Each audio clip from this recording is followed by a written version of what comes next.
I'm going to tell everybody in school, if you want to see my dad on YouTube, to say on it, the tape never lies.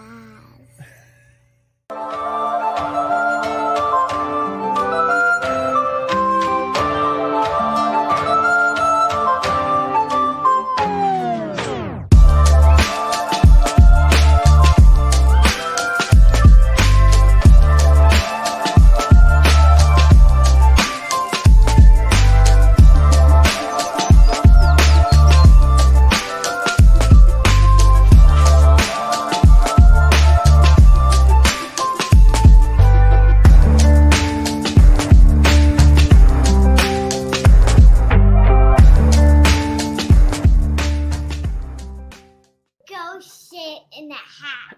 Yes. For Lord Cars. Hear ye, hear ye, hear ye. Man to the people. You know it's Cars Keys. Let's get it started up. Give me the car keys. Lakeshore Drive. Blog boys drive away with our texts like car thieves. Break down, we study tape and thrive. Analytical preparation, that's what Cars is given. Cars don't discriminate, teaching the men and women. Each and every week, BearsNerd to get your focus. Never manipulating stats, law, cars and hocus pocus. Cars keys, they never lost. Checking source, never gonna find a better scouting report. Cars going live with the smartest man, my bestie. Deciphering holes on the defense like Getsy. New show, uniforms, orange with the dark sea. Tape never lies, patrons, this is Cars You know Keys. it's Cars Keys. Let's get it started up. Give me the car keys. Lakeshore Drive.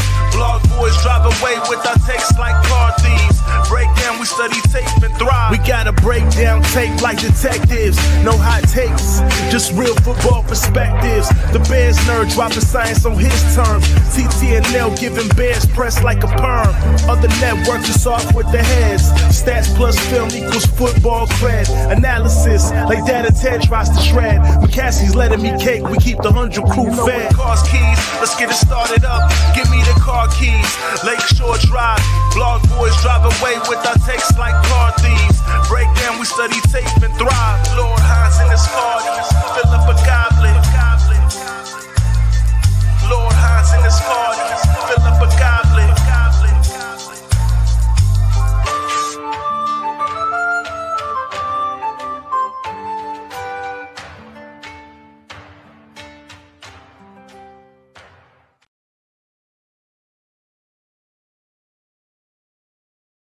Hear ye, as the man says. Cars Keys, Season 2, Episode 26 already. Man, we're just humming right along. I am flying solo at the moment because Cars is dealing with some technical difficulties, but he should be here very, very shortly. So welcome in. Super Chat is open, as it always is, but good to see some familiar names in the chat as we gear up for Bears versus Vikings this weekend. You guys have some questions, throw them in there. Thank you, Sean. Looking forward to it myself. This is always a fun show to do. It's a little bit less aggressive than Keeping It 100, show that I know everybody knows and loves. But like you guys know, it's more analytical based and more so from the GM frame of mind, which I think is kind of refreshing. I don't think that there's too many people out there coming at it from that perspective. But as I just said, that I probably just opened up the coffers for everybody. Well, hello, Shane Marsub. I don't know who you are, Facebook user. Head over to StreamYard.com/Facebook. Click accept so I can see who you are. And I will shout you out, I promise. But Alex H in TTNL OG. So if you guys have any questions, we can do a little short Q&A here if you want to. Any questions, concerns, thoughts on the game coming up, thoughts on last week's game, things that you want to see, things you don't want to see. I think Phil was the only one last night when we did our prediction segment. I think he was the only one, I believe, on our panel that picked them to lose. I picked The Bears 24, Vikings 23. We'll see. I don't feel real great about that assessment, but we'll see. I don't know if I let my fandom get in the way. But yeah, Creighton, it's a huge one. Javon Dexter's not where you need him to be, obviously, but anybody that was expecting him to be after 5 games where he is in his football infancy, he's more so a guy that you're looking at for 2024 and 2025 for him to really come into his own. But if you're going to be running this scheme that that Matt Eberflus employs, it's much like Lovie Smith. And I don't know if you guys, back in the day when we were with the other network, Greg Gabriel used to talk when Lovie took the job. He was up in the front office banging on the door every single day. I got to get a 3-tech. I got to get a 3-tech. I got to get a 3-tech. And then in that 2004 draft, what do the Bears do? They come out round 1, Tommy Harris, and then they come right back around in round 2, and they take Terry Tank Johnson out of Washington. Surprised some people, I think, him going that early. But Tommy, if he could have stayed healthy, I think I feel like he would have been up in, I don't want to say in the rafters, but his name would be up there with Urlacher, Tillman, Briggs, Kreutz. I mean, he was a special player until Mark Colombo, former Bear, ruined his career. So Creighton, absolutely, 3-tech is a huge need. It's critical in this defense. You don't have a 3-tech, you don't have much of a defense. Not with this. Not in this system, that's for sure. Alex H., what are we looking for from Justin Fields in this game? Consistency, ball placement, pre-snap reads? Yes, and yes. I just want to see him continue the ascent. I don't want to see him because he's going to get blitzed and blitzed and blitzed and blitzed. There's going to be 3, 4, 5, 6 coming. Who knows? We'll see. But you want him to maintain composure and go from there. So it's all about stacking games. As much as I want the Bears to win, I want Justin to go out there and show the consistency. Once again, if the Bears don't win the game, but Justin Fields plays a good game and takes another step, that's a good thing for the Bears moving forward. And at the end of the day, no matter what all the morons out there that want to parse every fucking word that we talk about on TTNL and make up a bunch of bullshit to try to push their narrative, everybody here on this network is in 100% complete support of Justin Fields and want him to do extremely well. We've always been that way. Always. People that don't want to hear something negative about a quarterback, you're not the kind of fan I want watching this network. If you want the truth, if you want tape analysis, if you want analytical talk put behind it also, you come here. You come hang out with the big boys. You don't hang out with the fanboys that are going to blow sunshine and smoke up your ass every day. Just say, oh, Justin's arrived. It's over. We got our franchise quarterback. Doesn't work that way, boys and girls. And that's not how we will ever function here at TTNL. So good question, Alex. Corn says, do you see the Bears making any big trades before the trade deadline? Any big ones? I don't know. I don't think so. If there was a big time 3 technique that they could, buy low on, yeah, I think they would 100% look into that. But I mean, who's the big name that's going to be out there? I don't see it happening. Will they look at a wide receiver to, replace Chase Claypool, to upgrade from Equinemius St. Brown? I looked at some numbers tonight. I know Cars and I were going to talk about it a little bit, but Let me bring it up here. So Darnell Mooney over his last 17 games has 48 receptions, 597 yards, 3 touchdowns. And over those 17 games, he's got 9 receptions of 20 plus yards, 1 reception of 40 plus yards, which, you know, when you're talking about a guy of Darnell Mooney's caliber, isn't great. So just as a comparison, over the last 22 games, Cole Kmet has 9 receptions of 20 plus yards and 1 reception of 40 plus yards. So it's, and this week is setting up. I think Carr's called it and said this has to be the Darnell Mooney. Maybe I said DJ Moore. I meant Darnell Mooney. It has to be the Darnell Mooney game. DJ is going to get a lot of attention. Darnell, now it's your time. I think you might even see a big play from Scott where they go deep. But yeah, absolutely. Oh, what do we got here? Sean says, do you think Flus will continue to blitz even when more starters are back this week? Yeah, he better. Excuse me. You're not winning with this front four. Just trying to win with that. If you don't blitz, you lose. Kirk Cousins will carve you up. I'm not a huge fan of Minnesota. I'm not a huge fan of Kirk Cousins. You give him time, he's going to connect. I don't care if Justin Jefferson's not in there or not. TJ Hawkinson can make big time plays. You sit back, you lose. It's that simple to me. If you guys don't agree with me, throw it in the chat. We'll talk about it.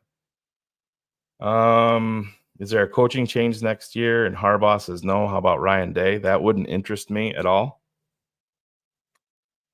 Ryan Day. I don't know. I'm not there on him.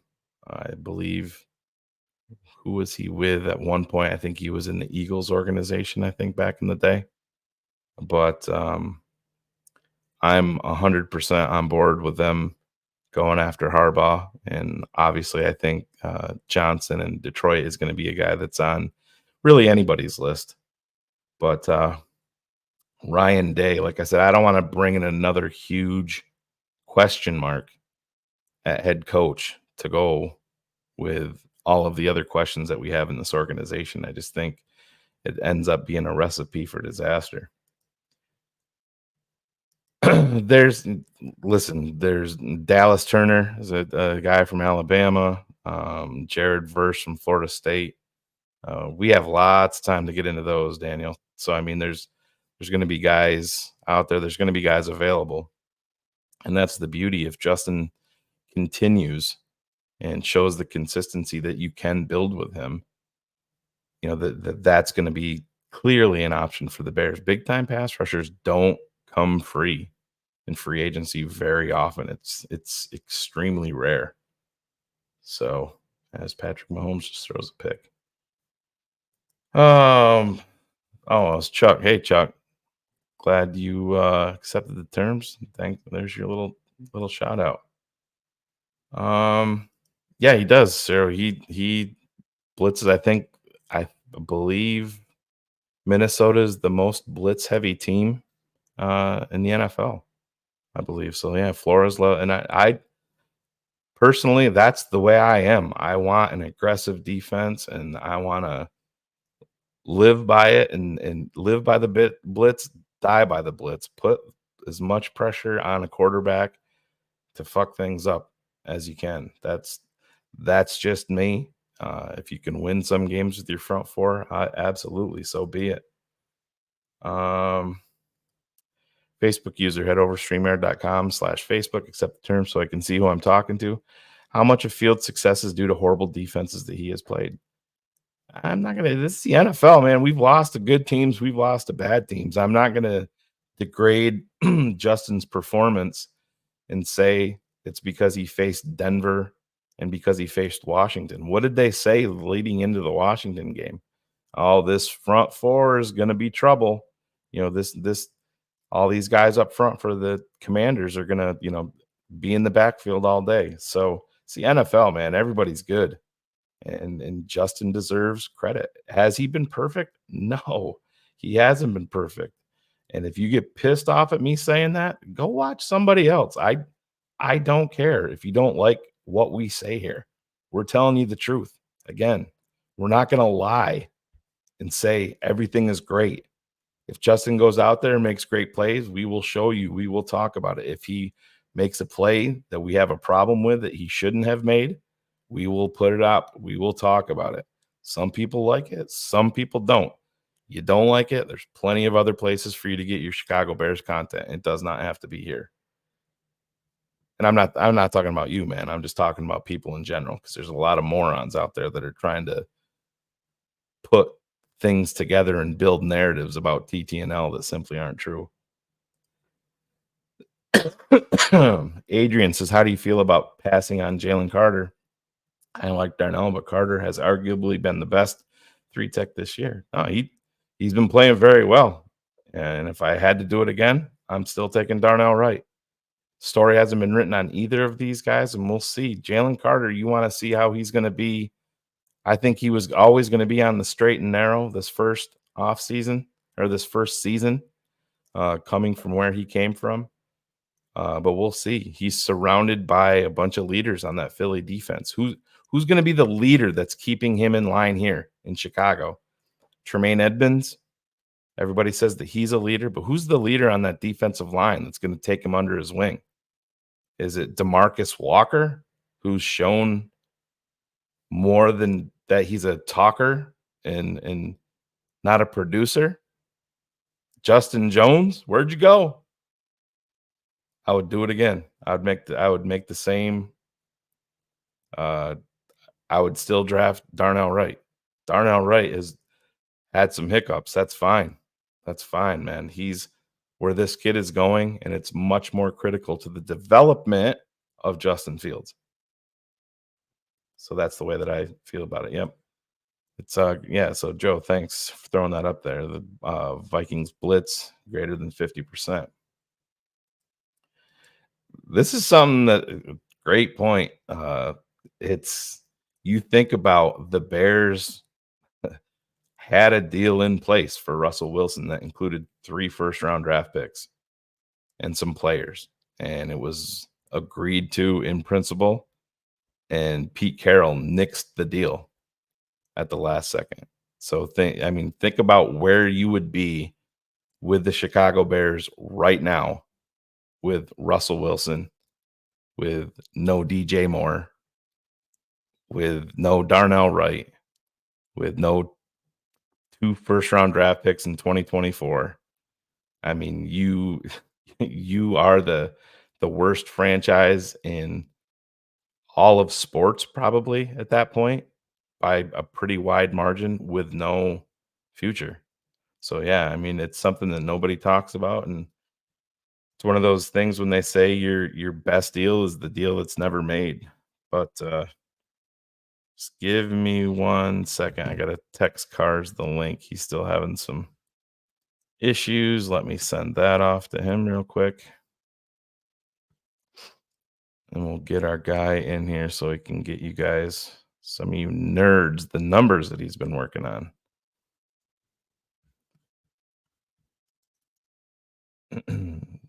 Get that out of the way. Boom, there he goes. So yeah, great point about Russ. I would be sick to my stomach. Definitely. Thank you, patron Steve. Checking out Cars Keys. Appreciate it. Frank, that's very so true. There's a lot of meatheads out there. Some of them don't like us, and that's fine. I don't need to be liked by everybody. And that's the thing. We call it like we see it, and people don't like it. It is what it is. We ain't going anywhere. So I don't know if Jason's talking about us or them, but thank you, Ben Ricketts. Cars Keys, best Bears content worldwide. Let's go. Keeping it 100.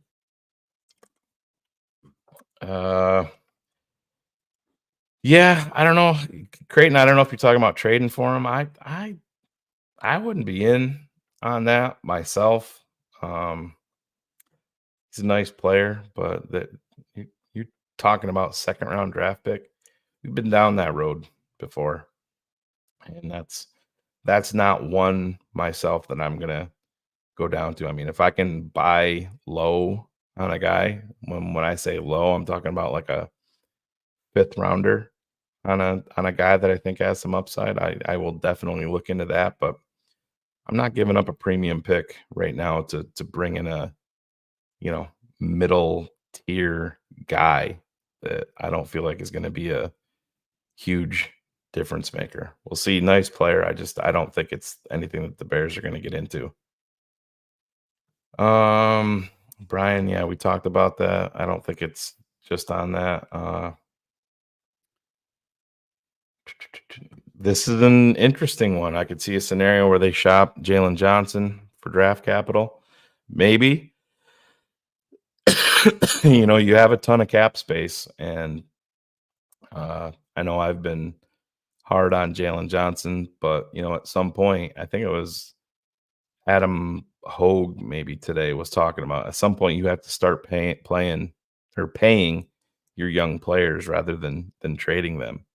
And if I'm going to have a surplus of talent, I would love for it to be in the secondary and on the defensive line.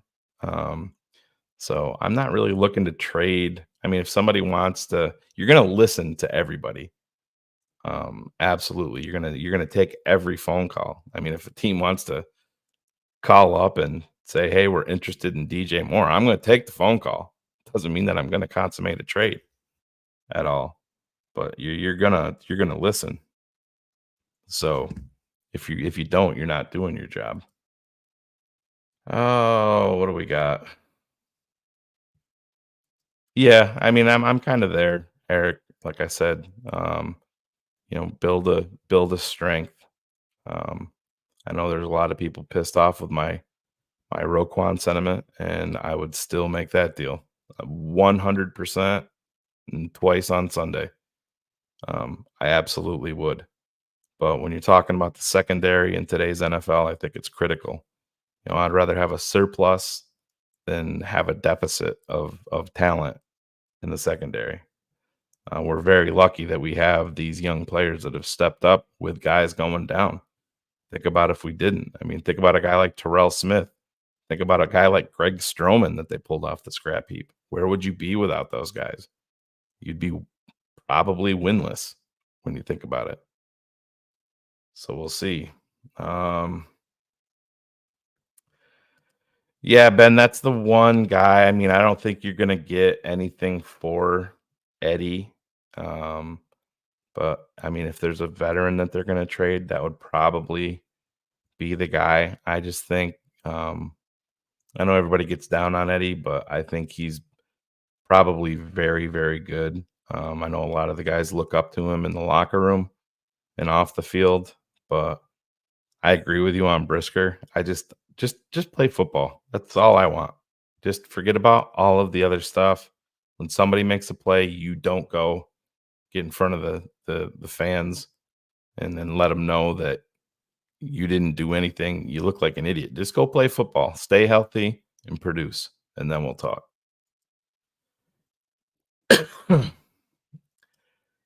Well, yeah, I mean, he can, but he's not a mobile guy, Eric. So that's my point. You want to get him off platform. If you just sit back and try to win with your front four, you're not winning. You're not winning.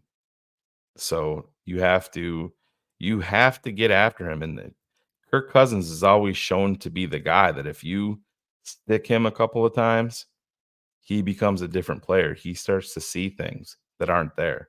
So you come out early and you stick him a couple good times, and hopefully it can dictate the game. But I think you sitting back against Kirk Cousins, I don't think it's going to be a good outcome for you. I did hear that, Roger. Who is this guy? Let's bring out his intro.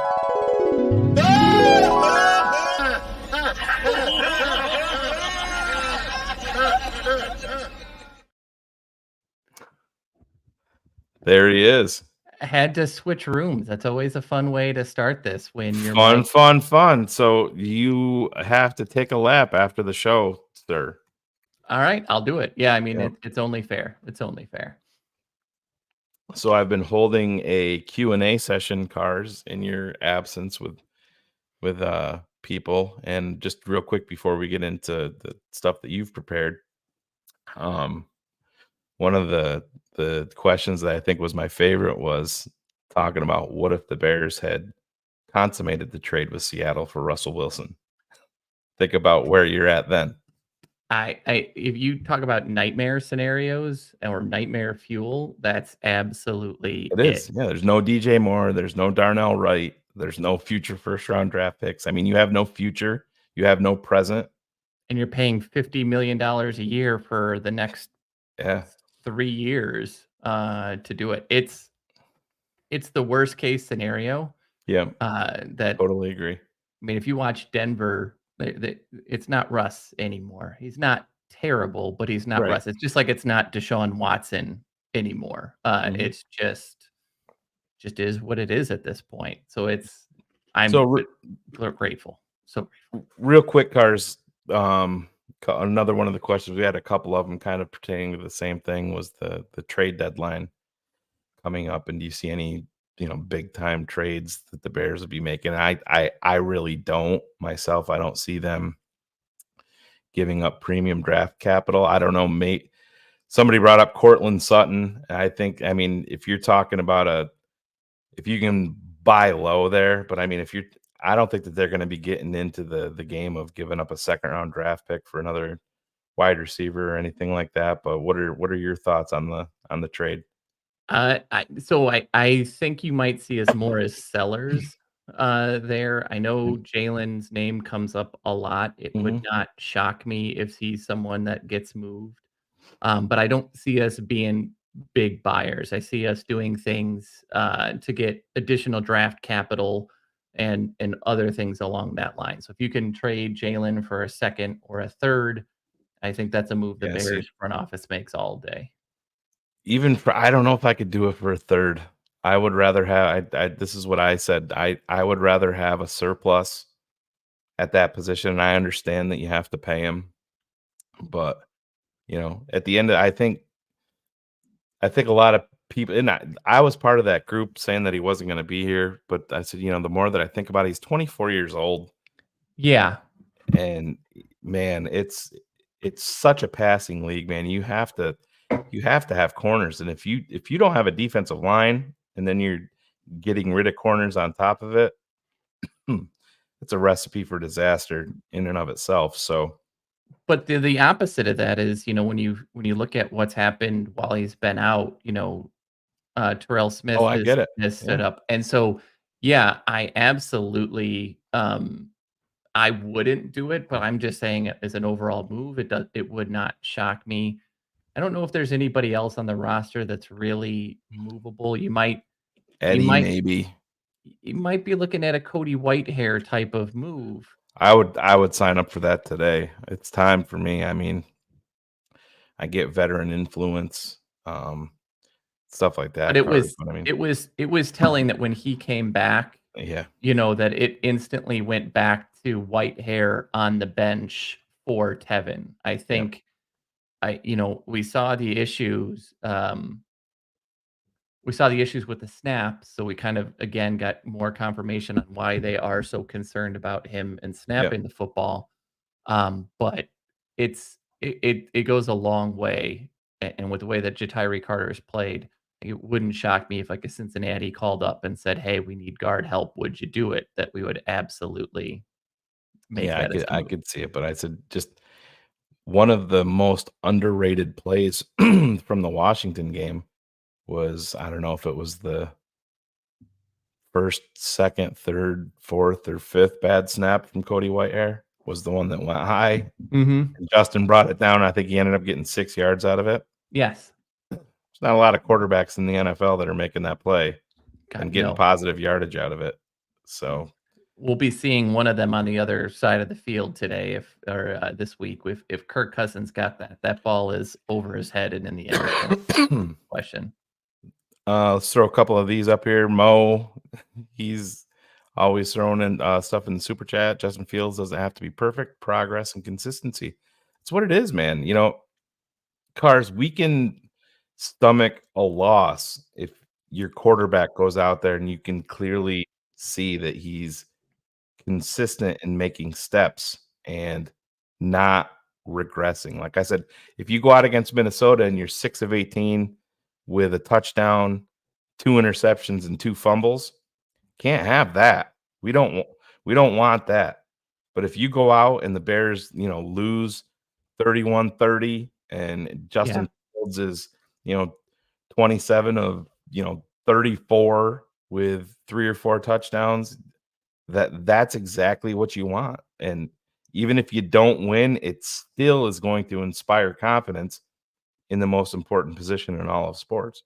Well, you think you look at that Washington game, there was a lot of misses on his part. The first one opener to Darnell Mooney that to me was on Mooney's fault, but there were a lot of missed passes. That was he was 15 of 29 on the day, and there were some that were other people's, but there were misses. But when there comes a play to be made, I think you just see, you're starting to see is him making the play more often than missing it. And those, you're absolutely right. Like this is, and we'll kind of get in the numbers here in a little bit because it's a bad draft, or excuse me, a bad defensive backfield. But if you see multiple interceptions, depending on how often about the blitzing, which is something that we'll throw up here in a little bit as well. If that's the reason, you take it. But if it's just like sitting back there and making bad decisions, then you get a little worried. Thank you so much, Carrie. Hope the family's all good. Shane is always doing great. Would you blitz a lot? Like we're gonna cover that a little bit here in a little bit, Carrie. He does, but again, he's like I said before Cars got here. If you sit back and you try to win with your front four, he is going to kill you. His numbers between kind of under pressure, and let's be honest, right? Anybody that's under pressure, your numbers are always going to get worse. That's the way it's going to be. But when you look at his numbers, I think, and again, this is PFF, but his rating when kept clean is 87. That's incredible for a quarterback. Under pressure, it's 51. And this has been outside of Ed Ingram, it's been a better pass blocking team. Now, I think some of that is just San Diego Los Angeles wasn't really healthy. And they're getting Bradbury back, right? Yes. But Bradbury, I mean, it was so funny that they went into the last season like, God, he sucks, we're not going to do anything, and then they brought him back. And O'Neal is still, a very beatable player. Darisaw, who would be a Bear if we didn't have Justin, has played great, but the other 4 guys are kind of replaceable. So I think you are going to see some more aggressiveness. You're not going to see Flores aggressiveness, but you're going to see quite a lot there. Right. GMAV, Marshaw, you legend, what's up? Believe in Justin Fields again. This is I don't know if you're alluding to all the nonsense, going around, because if we point out something negative with Justin, GMAV, then people seem to get extremely upset about it. Yeah. And that's what we do. We're going to point out the positives and the negatives. I have 2 kids that I love with all my heart. And if my son, who's 12 years old, fucks up, we're going to have an uncomfortable talk. And he may not like it. But you know what? That's what he needs. It doesn't mean that I don't love him and I don't believe in him. I'm trying to help him become better as a human being, as a person, as a man moving forward. You have to look at it from that same lens with Justin Fields. Like I said, if you want me to throw up high fives and say he had 4 touchdowns, he's a franchise savior, Super Bowl, Super Bears, you are on the wrong network for that. That is not what we do. Lots of other places, if that's what you want. If you don't want positive and negative, we aren't for you, man. But appreciate you. Well, and I think Yeah. I think the way, and you and I have both kind of talked about this in the vaunted Cox text chain, but right now, if the draft were to happen today and the This Bears Ryan ended, Cox? yeah, that Ryan Cox, the one and only. That was Yeah. from that $2 is from his mother-in-law. She by left the it in way. the Yeti cooler, I believe. Yes, Yeah. she Yeah. did. That's where it was. If Thank the you, season Ryan. end, yes, thank you, Ryan. If that happened today, the draft happened, Caleb Williams would be a Chicago Bear. Yeah, and There's- I just don't understand why people are so mad about that. It's just, oh, don't you can't come back and say you're supporting Justin if you're talking about Caleb Williams. I love it. I mean, 90% of the NFL would draft Caleb Williams if they had the first pick. and we love the kid. He is a great competitor. He wants to win. He puts the effort in. There's none of these, there isn't the Mitch question about the leadership, right? It's natural to him. There's Right. not even the Mitch question about how quick he can process. There is some questions about that, but he's processing data and a lot of data very quickly, and things have gotten open. And they're asking his input on play calls, which is a big step for a quarterback. But as of right now, you've had 2 pretty good games, 3 bad games. If the way that it was, what have we heard from folks? Since Peyton Manning came out, there's been one guy that has been out of this world, and that has been Andrew Luck. And by every prognosticator's statement, Caleb Williams is not a 10 like Andrew, but he's like a 9.9999. Yeah. And you don't. David, that came from Andrew Luck's head coach. Yes. David Shaw said that. So you don't miss out on those opportunities. As great as Justin could be, you don't want to be in that situation where you still have questions about a guy and you pass on someone that is so beloved. Again, I keep always going back to Sean Payton and saying, Sean Payton said, if you think tanking is bad in the NFL this year, wait till next year when Caleb Williams is coming out. If that not, if that doesn't tell you where it is, then I don't know what you're paying attention to, frankly. Right. And I mean, like I said, there's a ton of time for us to get to get into draft talk, but I mean, a fun exercise would be to literally go through team by team and be like, who's drafting Caleb Williams number 1 and who's bouncing out. I mean, it's a very short list of who's not taking him. Very short. Yeah, it's Kansas City, Buffalo, Cincinnati, and because of investment, you would talk probably about Philly. And yeah, but that's only financial cars. Yeah, because he's not been right. the same player this only year. Financial. Yeah. And yeah, Joseph Bielinski's correct. The Chargers. Justin Herbert is going to stay there. But you're right. We'll talk about the draft, but it doesn't mean we don't believe in him. We are we're really excited about the growth. But if this happened right now, it's a done deal, and the Bears would be frankly foolish not to. So totally agree. But yeah, we'll get back into some of the super chat in a little bit. Let's we're about 40 minutes in here, so let's I missed the first 25. If you could show it, because I don't have admin right now because I'm in my upstairs office. So I apologize. I have all the power. So I wanted to start here because if folks didn't see this on Twitter, this is really where you want to see the biggest growth. And I think the 2 things we can take away from these numbers is, 1, a massive decrease in the amount of passes behind the line of scrimmage. It's, we were heavy screen early. We are not now. But the second one down from that is really the most important. Good offenses feast in the 10 to 19 yard plays. Yeah. And when you start to see we went from 1 for 9 in 3 games to now 10 for 19, we're starting to see some better route concepts, early on. And we'll show some of the pass charts from Justin here in a second. They're really doing more to try to sit in zones and kind of make comebacks. As much as I don't like the hitch and go routes, they are effective in the ways that teams are defending us. So you really have to. And you look at those numbers and where it's gone from like the over 20 yard plays. You're talking 3 TDs in plays over 20 yards. That's just an insane number. 5 of his 11 have come over 20-yard plays. So we've gone from a very conservative yards after catch heavy focus to now a team that is actually moving the ball more vertically and then allowing the playmakers to make plays. I love it.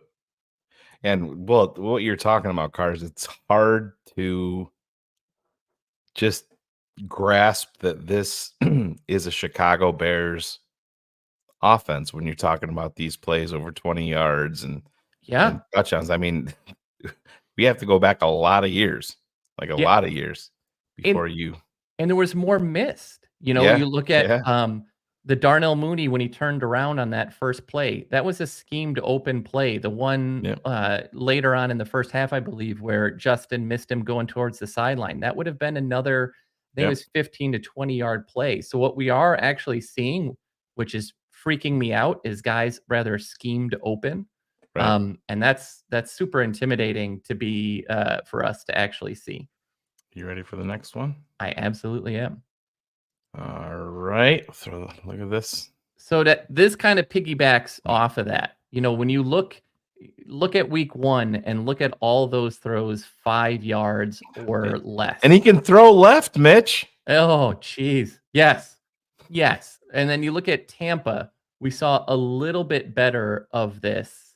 But again, you're seeing some deep shots. And then when you go to Kansas City, which is really where the wheels completely fell off, you look at those throws, and I don't know if folks can see it because it's hard to see, but if you look on the right-hand side, so many of these throws ended up going out of bounds. There was just nobody open. And this was really the last of the Chase Claypool games, which I think heavily factors, and we'll talk about that a little bit, and some of the routes that they use Chase a lot on kind of go routes or deep post routes where they're trying to get him vertically, and it just wasn't working. And so when you look at this, and if you could just go to the next one, please. Yes, sir. You're a wonderful Vanna White. I'm sorry. There should be one more. It should say 4 to 5. Oh, yeah. Thank you. My bad. There you go. When you start to look at what happened against Denver and then later here against Washington, is you'll see a lot more of these plays that are over the 5 yards. That is, it may not sound like much, but that's what most offenses are. There are 60+% of stuff in the 0 to 9 range, and then it just kind of fades out over time. So the 10 to 19, you probably see the next 30% in that 10 to 19 range, and then that last 10% or so of your passes come in anything over 20. What we've noticed here is that those 20-yard shots still aren't really through the air for the most part. Those 20-yard plays are yards after catch plays that are happening really on these 10 to 15 to 19-yard routes, and they're spreading the ball out, across the field. So this is finally a better use of covering every blade of grass. They've done a much better job. And Washington is a good defense. When you look at their front four and how good they are at generating pressure, they've been pretty decent in the backfield. Their linebackers are absolutely trash, but they've got some players. And so to make those plays last week really made a big difference.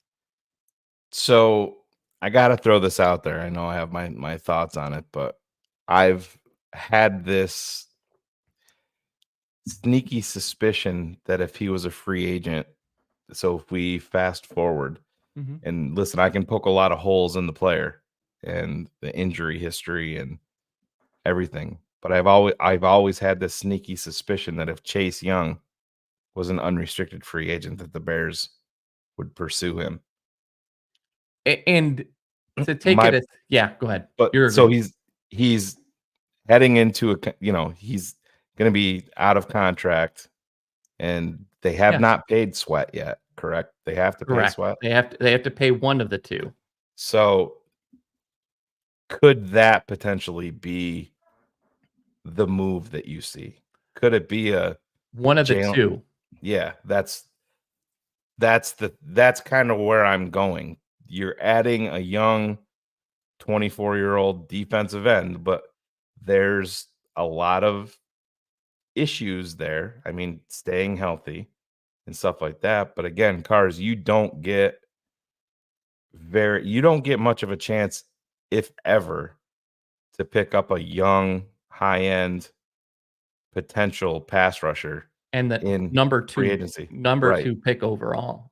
Yeah, it's I don't disagree at all. And I think Washington, you know, one of the things that I think is fascinating to me about this last game is everybody came in and written off the coaching staff of Chicago, and everyone was singing the praises of what Ron Rivera had done in Washington. And I can't remember the person, but I just remember watching the game, the pregame, and there was one of the former players saying, "This is an easy win game for Washington. This is how Ron Rivera keeps pushing them to go further, right? And this is how they start to secure their playoff experience as a number Right. 2 team in the division." And what happened was really an abomination for that coaching staff. When Ron Rivera came out after halftime and when they're like, "What did you say to the team?" And he said, "I let them talk to themselves." Yeah. And you kind of heard some players saying like Chase Young's in a contract here because they didn't pay him. He's selling out hard on the rush. And yes, they can absolutely franchise tag one of the two, but when you're paying Allen and Daron Payne $40 million combined, basically, And they also want to pay Sweat. That's the thing. I think they want to pay Sweat more because he's an all around edge and he's gotten very good. But the reason for that, they could theoretically do both. But you're not going to go sit down and pay $100 million for your defensive line when your offensive line is trash. You don't have a good wide receiver room. You have a bad linebacking core. Sam Howell hasn't been terrible, and I understand that he's leading the league in passing, but there's been nothing about Sam Howell that has really been like, okay, this is the dude. And he might grow into it. But they've got so many holes. They'll start making moves because Ron Rivera, I think, has lost himself as probably the coach for next year for Washington. So could that be the Jalen Johnson deal? Our guy for your guy. Absolutely, because outside of Emmanuel Forbes, who they benched, and which was absurd because it was really more of a use case. It absolutely could be. And I think those are the other type of moves that you just look around for is, Jalen for another player.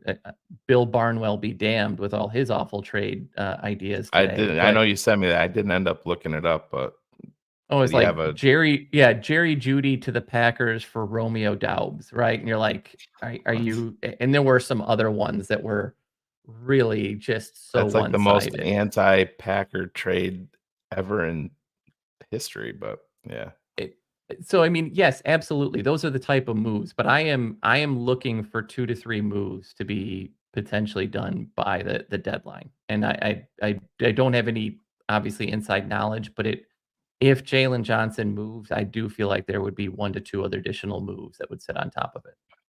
Yeah, just something that I was, poking around here. And to me, that makes sense. You have young guys that aren't making a bunch of money in the secondary. Jalen Johnson, you're going to have to pay. Washington is probably willing to pay him, and they need a top end corner that's young to go with that defensive line. And if they can ship away a guy that they're not going to pay anyway to a team that needs defensive line help, it might be the best of both worlds for both teams. And it's a risk though, because like I said, Chase Young is the injury history is legit.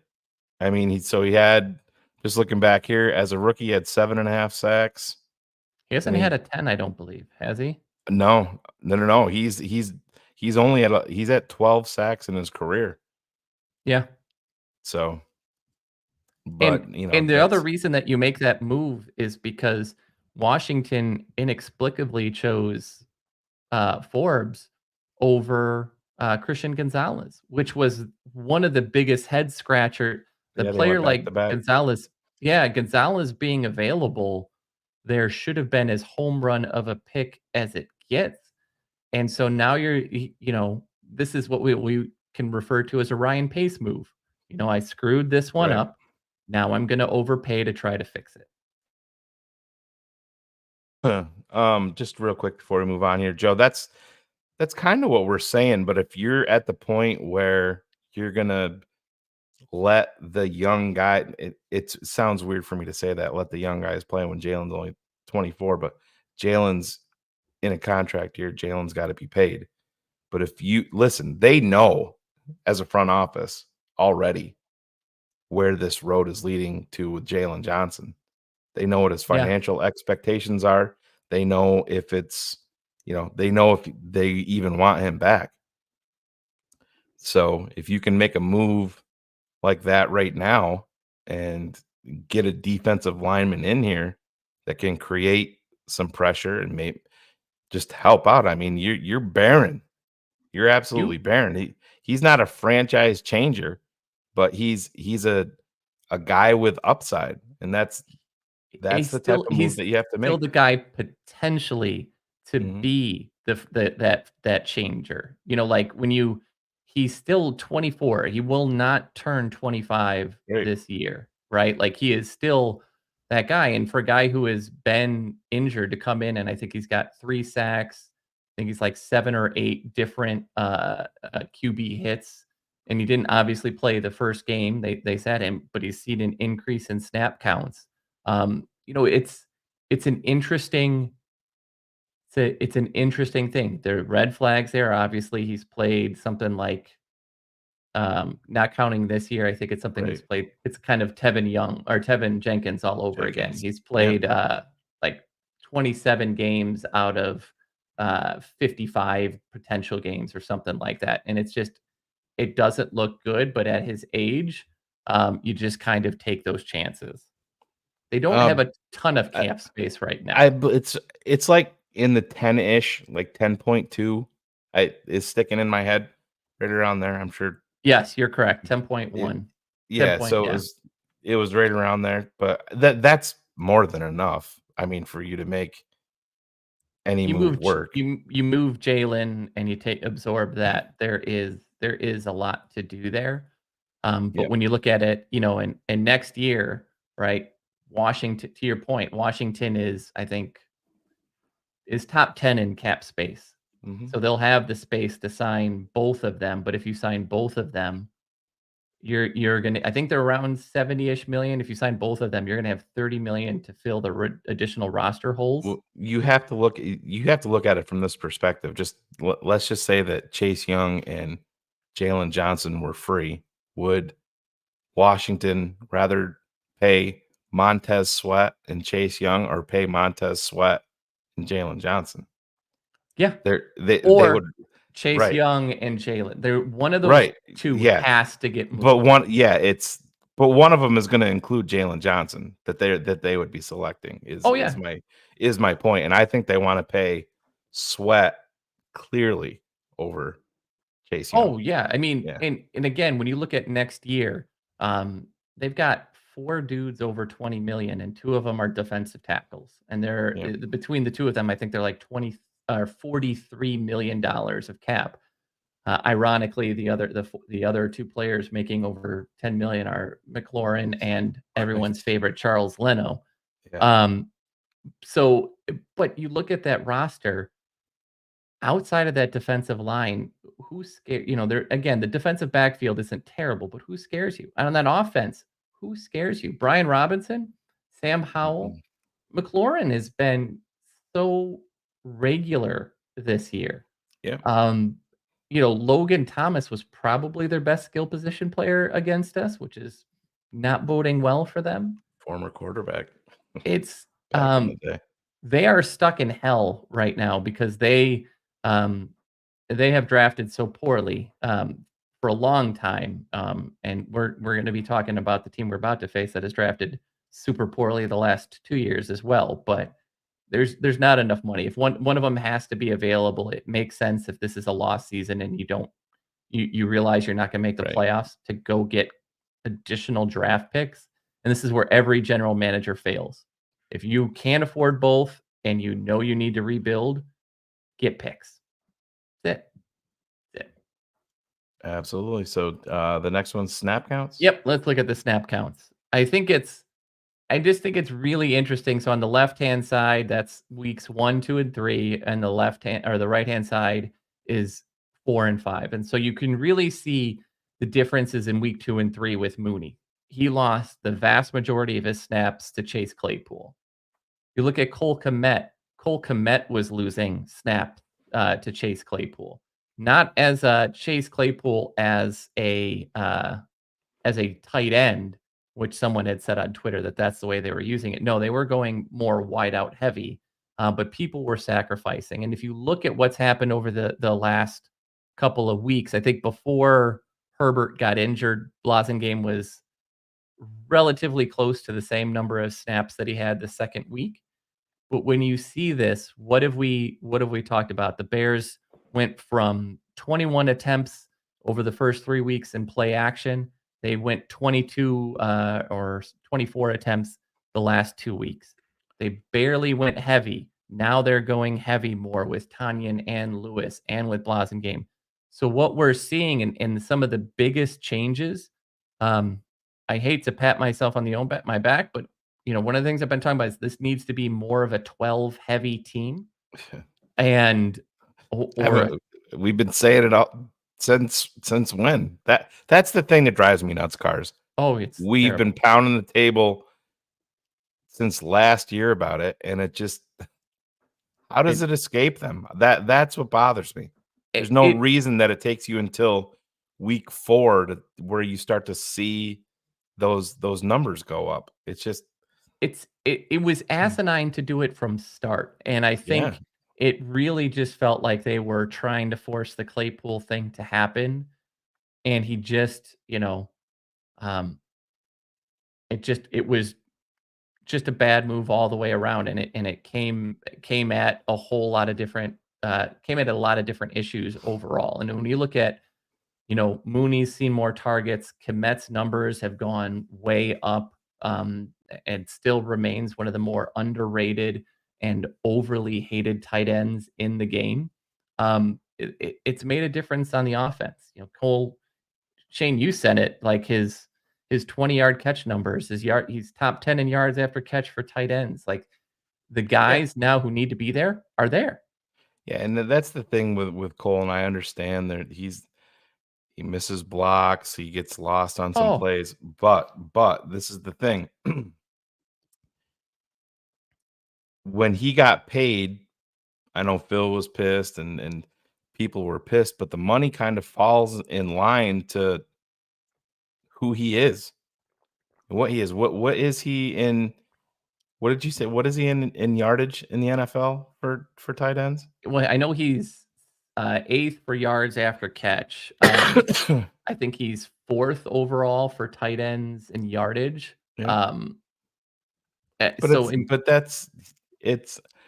I don't think he's as bad as he is painted out to be, as still a player that's 6th in yardage. There we go. 6th in yardage overall.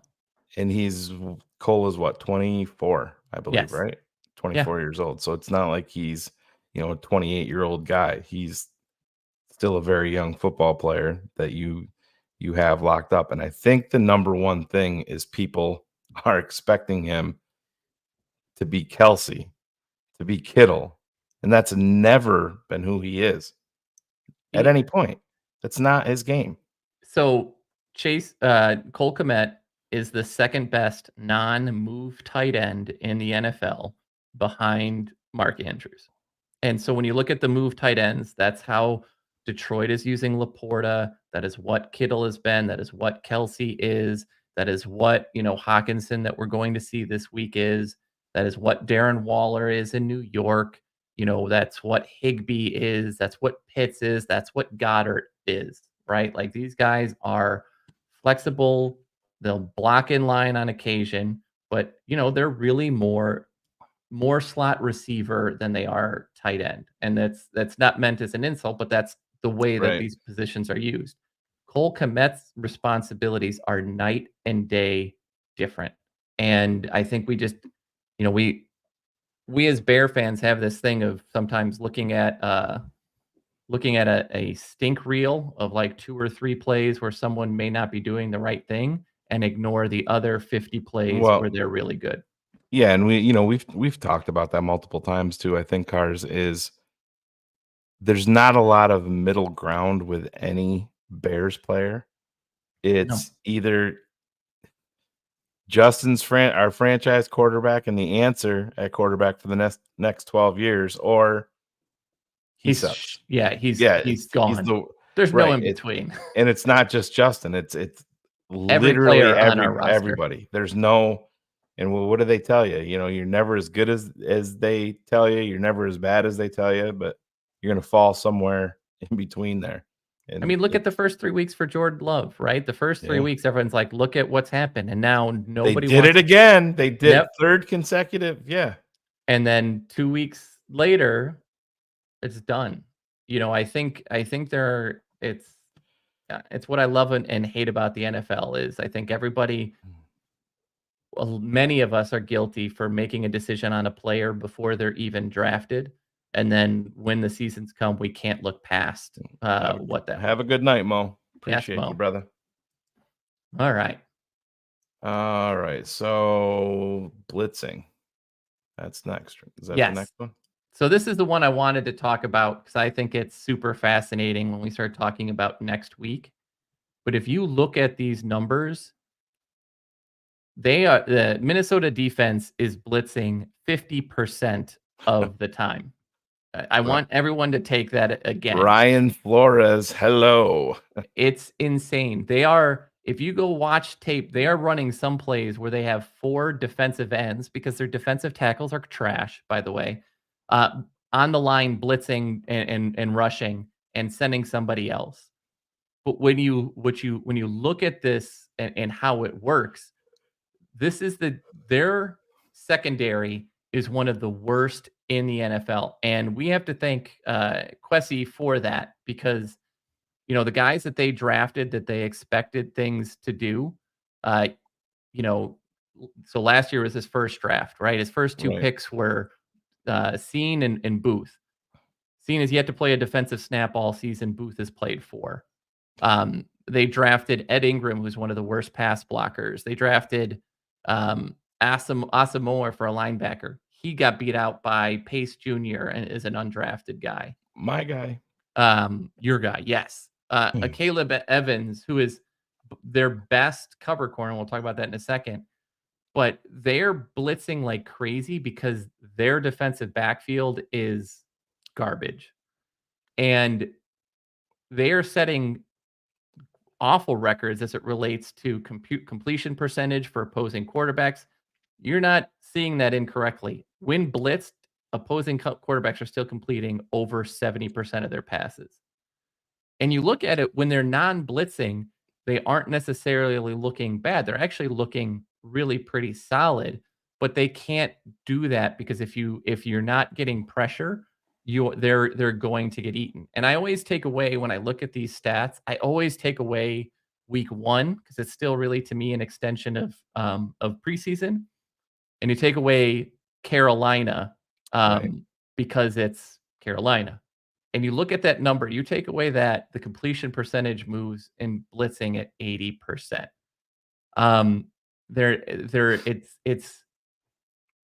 It's their time to pressure stays there, but it's slower. So all these things when they're not rushing, which I think is overvaluing some of the things like the Davenport numbers for sacks and some of the others, because all of it's not coming on pass rush wins. It's coming off of blitz looks, which is fine, but they're doing this against, relatively poor offensive lines overall. And so I think this is where you have to watch and be kind of really cognizant of what's happening, because this is another game where you should Right. be able to pass the ball very well. Carolina still kind of moved the ball through the air against Minnesota. They threw way too many screens, but they were still able to do that. So when you watch this game upcoming, it's a mess. That defense is one of the least talented defenses in the NFL, and Flores is doing everything he can to make up for it, and it's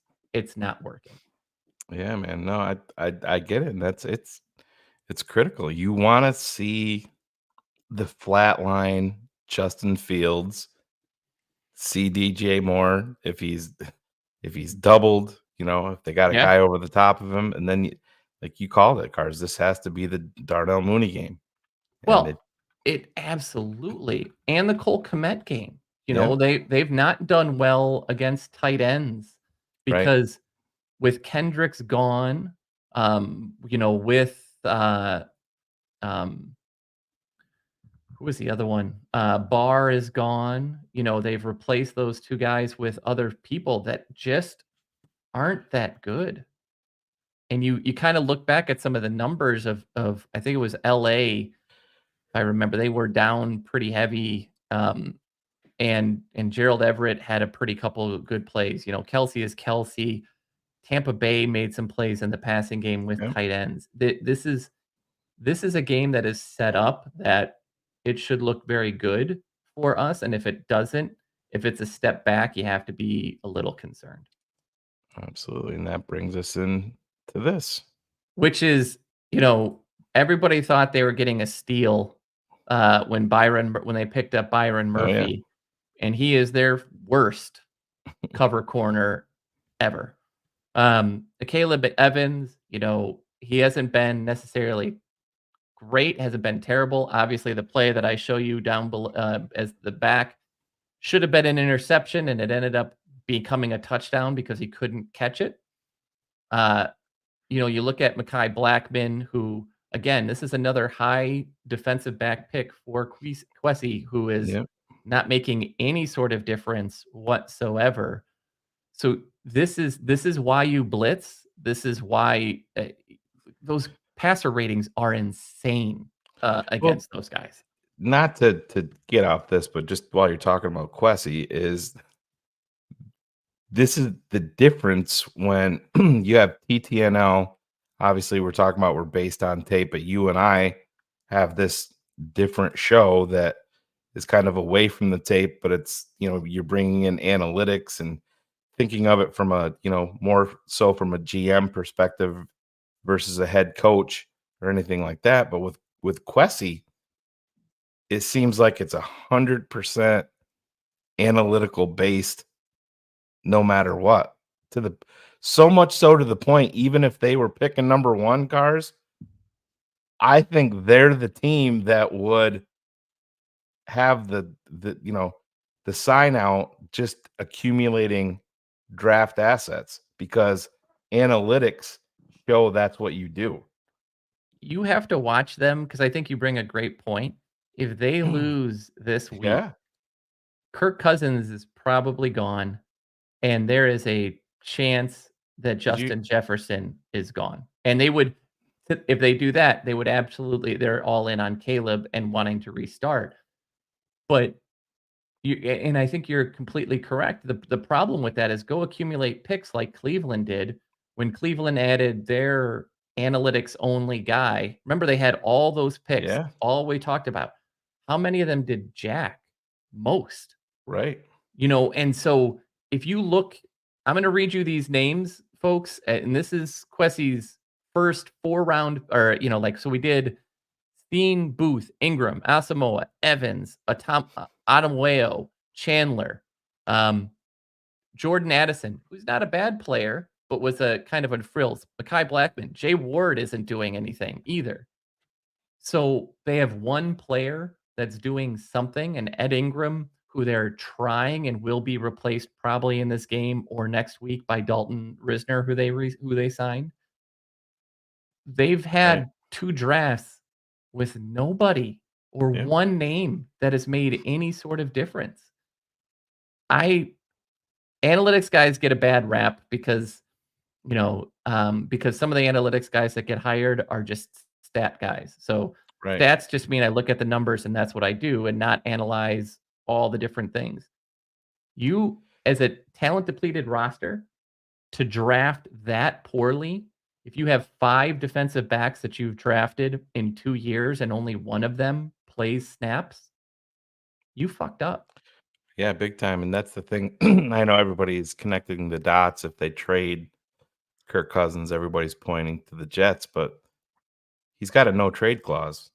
And I heard today that a sleeper team that might surprise a lot of people for him, for Kirk Mhm. Cousins, is the Atlanta Falcons. That's where his I wife mean, is from. That's where his wife is from. That's where all of her family is from. And, it's a temperature controlled environment. It's where his wife would want to be. You it'd have be a the great play built-in action place. you have the built-in running game, with Algier and Bijan and the potential of Kyle. Kirk Cousins is a dude that would unlock Kyle Pitts. I mean, Well, that would be his game in Drake London. what did Arthur Smith do his great year in Yeah, Tennessee with Ryan Tannehill? yeah, Heavy play action and yeah. hit the deep ball. And so if you take that with the running game and the threat of Bijan and to your point, everybody else, and they've got a pretty decent enough offensive line to do that. Yeah. As an Atlanta fan, that division is up for grabs. You Well, could that's very clearly win that division. And I would argue if you're Atlanta and you go out and get Kirk Cousins, yeah. that you instantly go ahead and become the favorites. And I see Eric, you like Ritter. I think you're one of 6 in the NFL right now because he's He just played not. better. He played better last week, but he's wins at home and is not good on the road. And it's you just can't And it's do that. Yeah, and so I think that's a very fair statement. It would make a lot of sense. I think that one's an interesting one. yeah, Um, Daniel, that's what I said, and they were talking about that more so for New York because when you think about it, they want just say if they want to trade him to New York, you're going there, you're learning a completely new offense, and the talk is that Aaron Rodgers is fully on board coming back next year. So you're in a completely different environment, learning a new offense for a place that you aren't going to be the yeah, quarterback for next year. because he's a free agent next Yeah, year. yeah. So Atlanta is the best place for him to go. Probably, I mean, And yeah, just real quick, Daniel, his wife is from Atlanta area, and and they're she saying that likes that. this is a factor. That's where her family is all from there, and he's whatever, right, wrong, or indifferent with Kirk Cousins. He's all about family first, which everybody should be. So that's gonna be a factor in all of this. But it's a very interesting move for a team like the Atlanta Falcons if that's where they go. And again, that's something you watch in this game. If the wheels kind of come off in this game, the other name we need to add to that list is Hunter because they only gave him a 1-year extension. That's another guy that might get moved. Yep. It's the right move, and in honesty, like I love Justin Jefferson and I understand that he is as all world as they get. But if you are in no man's land and you have to go back and add Kirk Cousins because you're at like pick 5 or 6, this year, you're not going to go get one of the quarterbacks. Having Justin Jefferson on your team serves you absolutely no benefit, especially with a defense that can't stop anybody. So I think Come they're to going to be, Chicago, Justin. oh, that would be so much fun, but um, they're a team that you really want to see the Bears this week throttle them because they lose and they fall to 1-5. That for Yeah. sale sign is up big time. Totally agree. So that is it in terms of your slides here, Cars. So let's Yeah. jump over. I know we have some super chats. Our guy Mo, imagine a scenario where Justin progresses significantly and we can build our trenches like Philly and San Francisco, speed up the process. Yeah, that's the ultimate win for the Bears. And this is the thing, and this is the talk about Caleb Williams, not to go back No. to him, but there's only one pathway to Caleb Williams, and that's having the number 1 pick in the draft. End of story. That's it. If you don't have number 1, you're not getting Caleb. That's true for anybody in the NFL. Yeah. So beyond that, I'm not moving off of Justin Fields for Drake May. That's me. I'm just not doing it. That's nightmare fuel. Yeah. But again, Cars, this is the thing, Phil and I debated on it, and he said that he likes Drake May, but me looking at it from the GM lens, you have a very good shot for the number 2 pick in the draft also. Obviously, with your own pick or with Carolina's, you have the number 2 pick. You're still getting back a massive return from a team that's going to want Drake May. Well, but I think you got to look at where that pairs up, because if it happened like that, and let's just say Bears end up like 2-8, or 2-10, I don't think the Bears are going to move off of 2. I think the Bears are going to sprint up to the podium to draft Marvin Harrison Jr. and be very happy with that. That is, to me, don't you think the key is Arizona, though?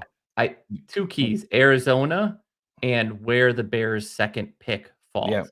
Because they still want to be around for like an Alt or a Fashanu, but sure, right. Yeah. Well, I guess my point was, if you're at 2 and Arizona's at 3, you gotta Oh, yeah, you gotta flip the pick, or San Francisco that all day. Yeah. Yeah. So you have to. It's gonna be fascinating, and this is the thing. This is uncharted Bears territory, because all of it, you have so many options, and the Bears normally do not. You have so many. It's like you have all of these. It's a roadmap in front of you, and it's splitting off into 25 different roads. You want to pick the right one, but you have so many options laid out in front of you, and that's only good for the Bears. The biggest thing is you have all these options. You just can't fuck them up. I mean, I know this will probably be hearsay, but you get this chance to be in the top 10. You don't want to, because of Carolina and because of how badly Carolina screwed this up. What you don't want to do is you don't want to blow it like Detroit did. And what I mean by that is everybody is all on the Bears' ass for passing Jalen Carter. And I will argue with anybody that the team that should have drafted Jalen Carter more than anybody else in that top 10, that should have taken that chance, was the Detroit Lions to build that defensive line. Totally and so agree. When you get to this point that you have these at bats, this is a win. This is no different than what Seattle enjoying the extra picks in the top 10 from Denver. This is, teams that thought they were further along. I'm still laughing that Carolina thinks that they're going to go get a number 1 wide receiver without a first round pick this year. And like it's going to make any difference with the offensive line that they have. But you are playing from ahead. The one thing is, as much as we can argue about free agent signings, and I personally have really liked his draft, and we're seeing a real growth in those draft prospects. But what Poles has really done has been building draft picks. And when you have all that flexibility now, God, it is, to your point, if you're looking and it's Arizona at 3, if you're looking and it's a team like the New York Giants, who may want to move up for an offensive lineman because of how bad their offensive line is. If they fall in, there are other teams. Tennessee is probably would be back in it if they were there. there's a lot of bad teams that would make moves, and if you're close enough, yeah, I'll go grab an extra second or a third, and always remember for a quarterback, you get an extra pick. It's the way it always works, and you're muted. Shane, you're muted. I have my coughing fit, so I don't Yep. want to bore everybody You're with that, good. but it's the 20% rule. When it's quarterback, you're overpaying by 20%. Oh, yeah. If not more.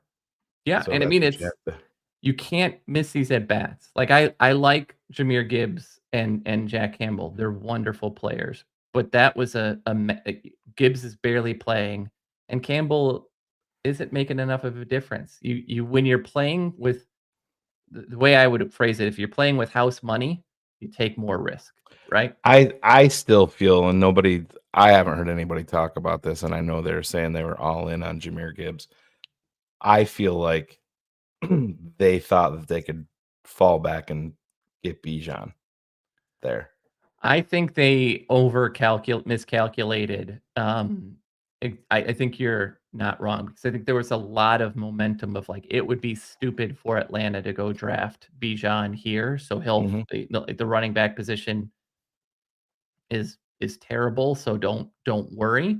But I think their thought process is we're getting the best overall player in the draft at number 12, and we got assets to move from 6 on top of it, which would have been great. But I don't know how they would have thought that because everybody and their brother knew that he was going to Atlanta. Yep. And you go out and you draft Jahmyr Gibbs, who's played 35% of the snaps so far. You've got Jack Campbell, is playing less than 50% of the snaps. Right. Think of how much better that team would be. Oh, yeah. If they drafted better players in the first round last year. Bringing up the 20 somebody had asked about. So the Bears have two firsts, obviously their own. Carolina's a second, third, 2 fourths. They have the 4th from Philly in the Jalen Carter deal, a 5th and a 6th. But that changes, correct? If Cunningham gets hired, would be for next year. It wouldn't be this. It goes to 2025. Okay, yeah. Is that how that works? All right. I wasn't sure. But it's there's and that's why I keep going back to the Bears are still somewhat stuck in almost they're not in full rebuild mode, but they're still really deeply into reload mode.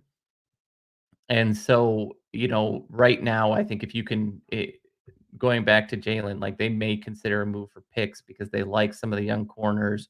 Yep. Look at how those young corners played. Like they played. Stroman, I think, has more interceptions than Justin Johnson for the last 3 years. I don't want to say older, but I believe he's like 27 years old.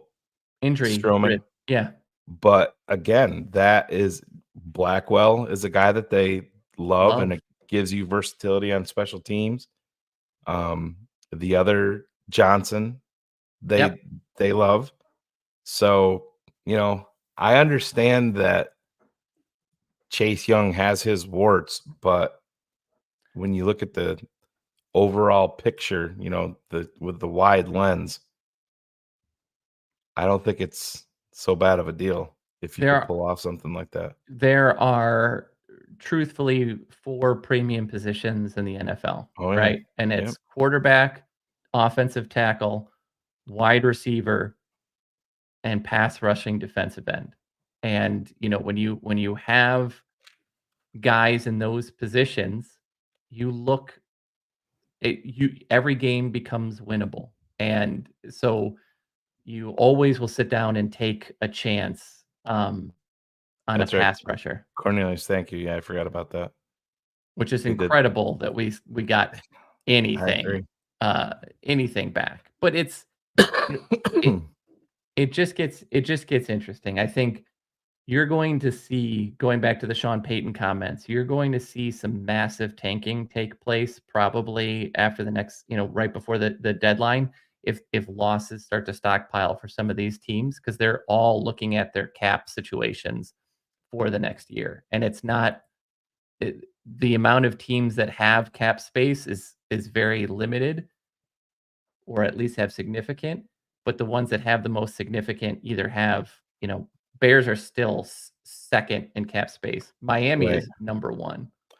Yeah, Scott, I don't think we ever said that Tyree Wilson was close to Anderson. We were pretty much in unison that if the Bears sat, I mean, if you remove Jalen Carter's history, and the unfortunate set of events, we saw some warts on tape. We like Tyree Wilson, but we clearly pointed out that he was about as raw as it came, and then the foot injury was the big issue. When you're a big person and you have foot issues, that is contributing to the slow start. But I don't remember anybody here putting him on par with. No, what we did Anderson. say was his profile and his athletic numbers and his size projecting out, right? Yes, that we could see a team saying, "No, I would rather have Wilson over Anderson because of his physical profile."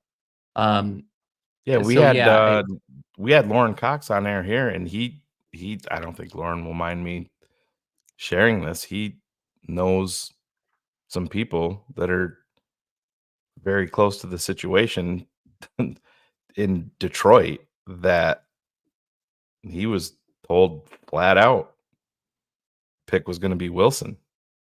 Yeah. And then once Witherspoon, changed. I think the biggest thing that happened is once Witherspoon got picked up the pick before Detroit panicked.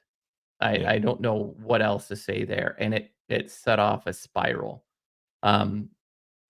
So yeah, it's interesting guy. The hardest part about all of this is don't get too up on or down on first year players. You kind of let them figure through. That's why I keep going back to the Jalen Carter thing. For as good as he looks, like, let's see in 3 years, if you're telling me that right now the choice is Darnell Wright with Dexter, or it's Jalen Carter and like a Tyler Steen, I think I would have erred on the Wright and Dexter side of things.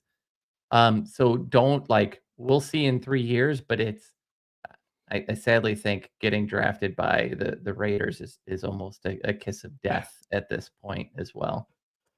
All right.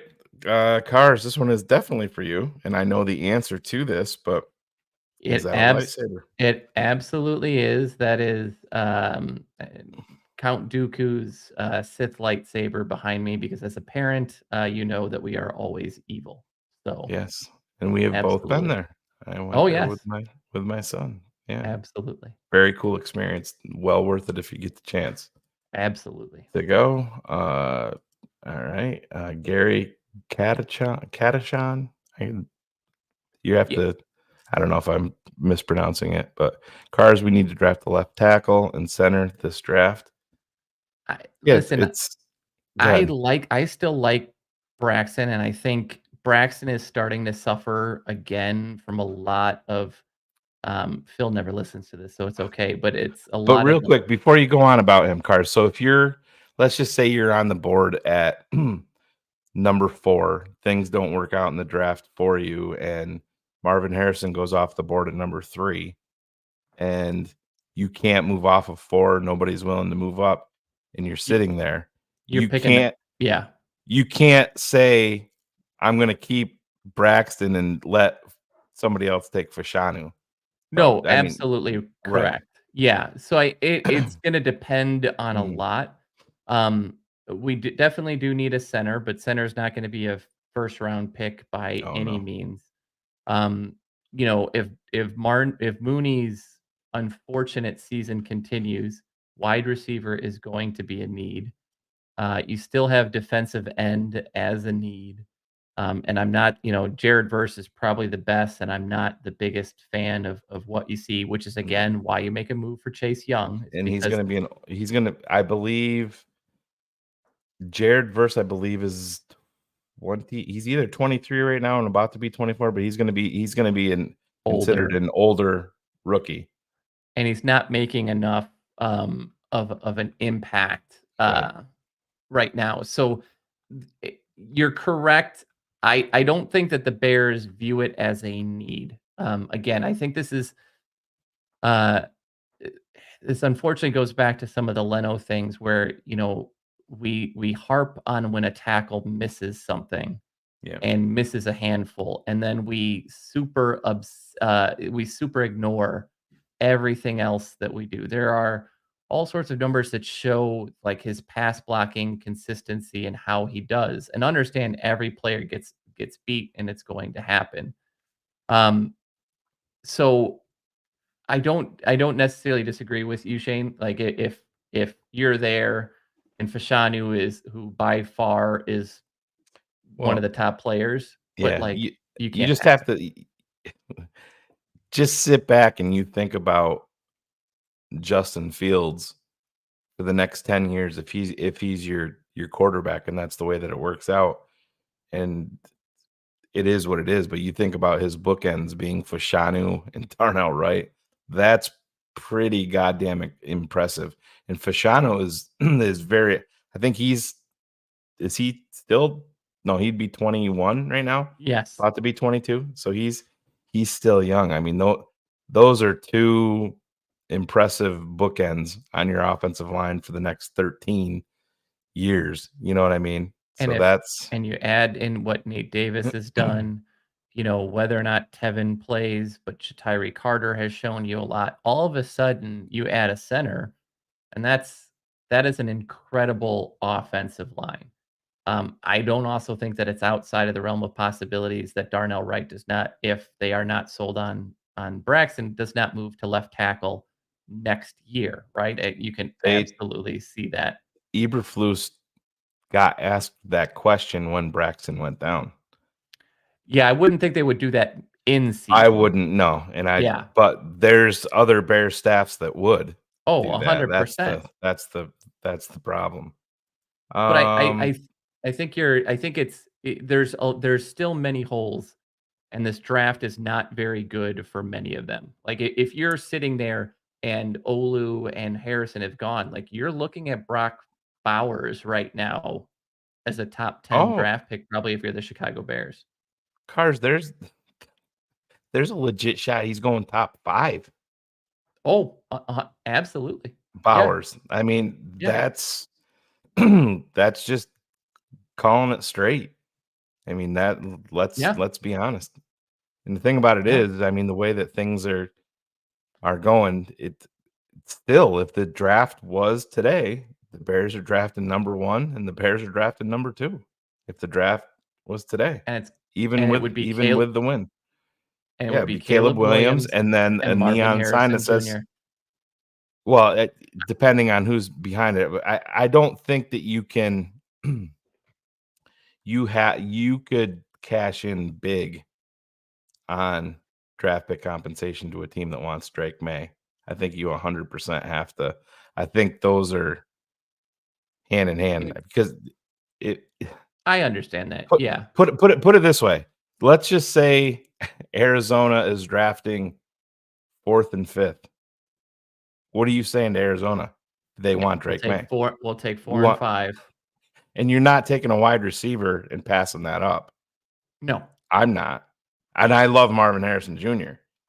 But if you're sitting 1, 4, and 5 all of a sudden, and you're talking like it goes Fashanu and Bowers, or a passer. Yeah, I mean, this is the options that I'm talking about. It's going to be a fun offseason. That's for damn sure.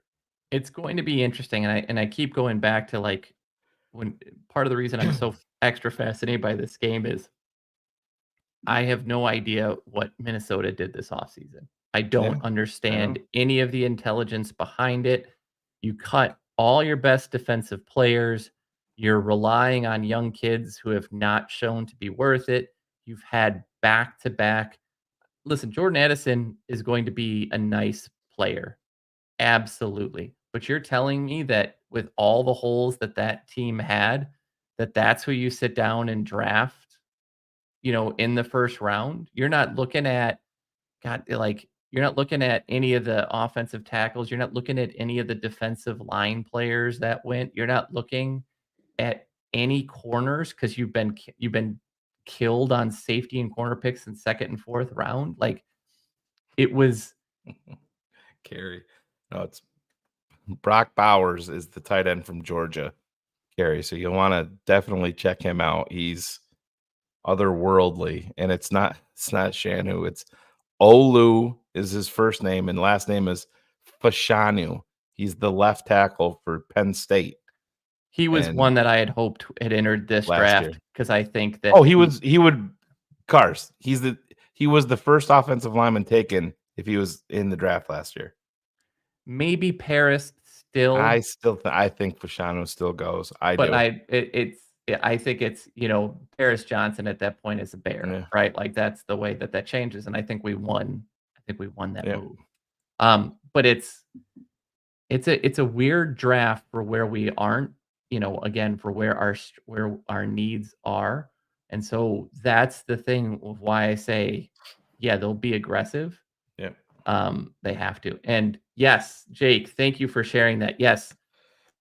Hunter was a move that should have happened this past offseason before the draft because he was not happy. It just didn't look good. And they gave him just a 1 year, like $15 million extension. But he and Kirk are probably gone really quickly before this thing. If they're sitting there at like 1-6, 1-7, they really are gonna have to blow this up because there's that roster. There is no hope. Your best player on defense, if you trade Hunter, is 437-year-old Harrison Smith. Oh, I hate that dude. Like, what do you? And Hunter turns 29 here, I believe, in the next month or so. He's still so good, but he is. Oh yeah, no, but he's gonna get paid, and I mean, I don't know if that's the thing with Phil made the comment that he would have no problem trading the number 2 pick in the draft for Chris Jones. Now listen, I love Chris Jones, but you're not in a position to pay. Why he wouldn't be allowed to make those. Well, that's why I told him. I said that's why you're going to coach, and you're not going to be up in my GM office. You cannot. The Bears are not in a position to pay a 30-year-old defensive lineman. Don't get me wrong, who is fantastic. You're not there in your building process yet to pay a 30-year-old defensive lineman, top flight, franchise altering money. It doesn't make sense. No, and I keep seeing the 3 tech and the 3 tech. Guys, you have to understand the 3 tech of the futures on the roster today.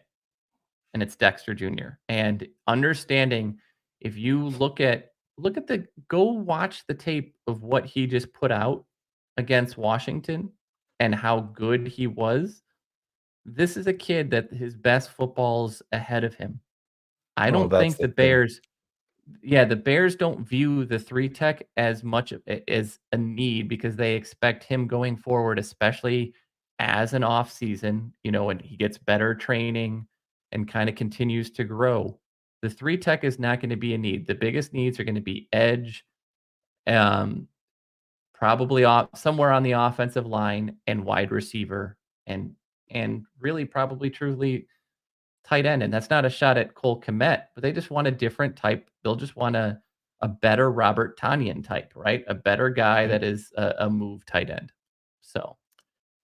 And then we got another one from Bill. Thanks, Bill. Lord Cars outranks Count Dooku. All hail Lord Cars. Smartest Bears content on the interwebs. Appreciate you, barely outrank him, but one of my favorite bad guys ever. Yeah, but other than that, man, we're about an hour 40 in, so it's probably a good place to we can cut it. Wrap up season 2.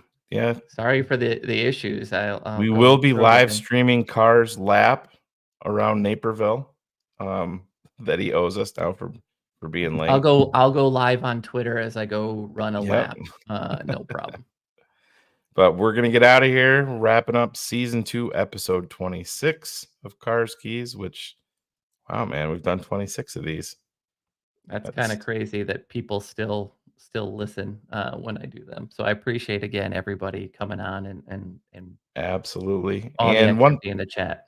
one thing I want to ask you guys, please, is if you are a part of Apple Podcast, please go over there and give us a 5-star review.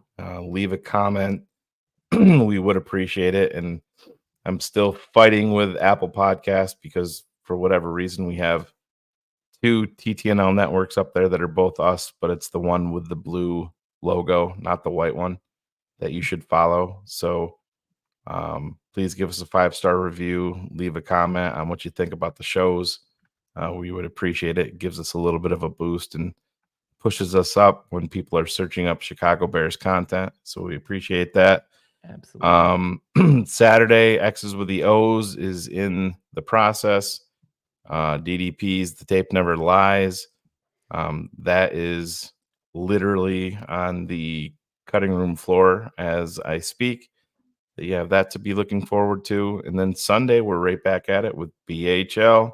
Like always, as soon as Bears versus Vikings goes final, we will be breaking it all down. If you're a TTNL Network patron, which we hope you are, we will be going live at halftime to talk about the first half. And then that opens us up into next week with the Super 16 poll show on Monday. Another Bears show with Ivan Vargas that everybody's been getting excited about, followed up by Keeping It Fantasy. And then the OG of TTNL Network, Keeping It 100 next Wednesday before we get right back into Cars Keys again next week. So other than that, Cars, do you have any parting thoughts? Do you want to go fire up the lightsaber and do a Angelo Joe Marino dance?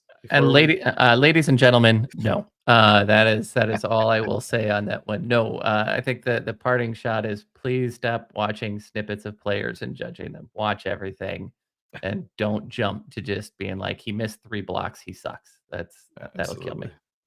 All right, we are out of here. We love you guys. Thank you for everybody that participated in the super chat, and we'll see you all very soon. Love you guys. Next week.